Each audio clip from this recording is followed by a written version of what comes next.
Pour cette deuxième partie, nous allons réaliser une découpe gravée qui va prendre plus ou moins cette position sur du plexi coulé de 10 mm. Alors avec les flèches sur le panneau de commande, on peut déplacer la tête à proximité de la plaque sur laquelle on veut faire la découpe. On fait attention que la tête ne touche pas la plaque. Et alors on positionne le point inférieur droit de la découpe. On règle la hauteur du laser, il doit être au moins à 8 mm de la plaque. On allume le laser. Il ne fonctionne pas encore à ce stade, mais il est prêt à fonctionner. On ouvre le logiciel laser en haut à droite, auto laser. On peut importer un fichier DXF en faisant fichier importer. Dans ce cas-ci, on va rechercher et ouvrir un fichier existant en faisant fichier ouvrir.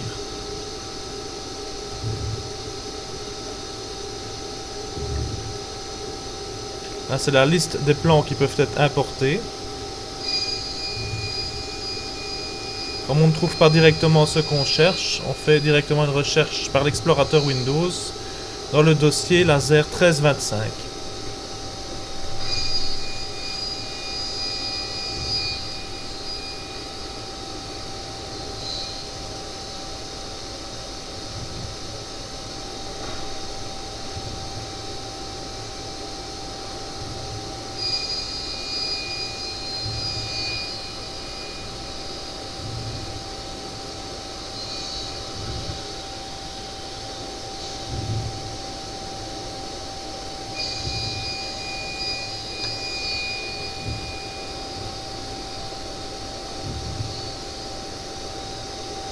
En triant les éléments par date, on peut les retrouver facilement.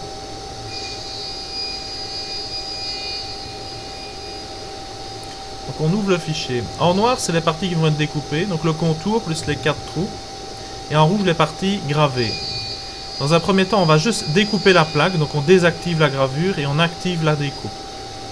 La découpe pour du 10 mm doit être plus ou moins de 3,75 à 4 mm par seconde. Et il y a une règle de 3 en fonction de l'épaisseur, c'est-à-dire du 5 mm peut au moins être coupé à 8 mm par seconde.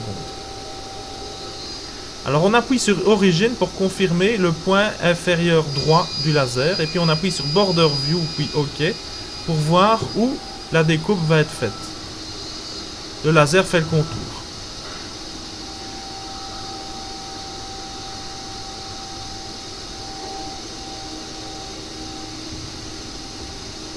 On peut ajuster la position de la tête pour ne pas gaspiller de matière avec la commande gauche, avant, arrière et droit du laser.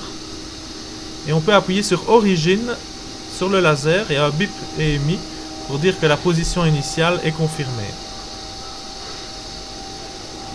Sur l'ordinateur, par sécurité, on peut refaire Origine et puis démarrer. On refait ici un Border View pour vérifier que c'est bien bon, que ça ne sort pas de la pièce. C'est en ordre, on peut démarrer et donc on va appuyer sur Start. Et alors dans cette première partie, la machine va découper la pièce et les trous.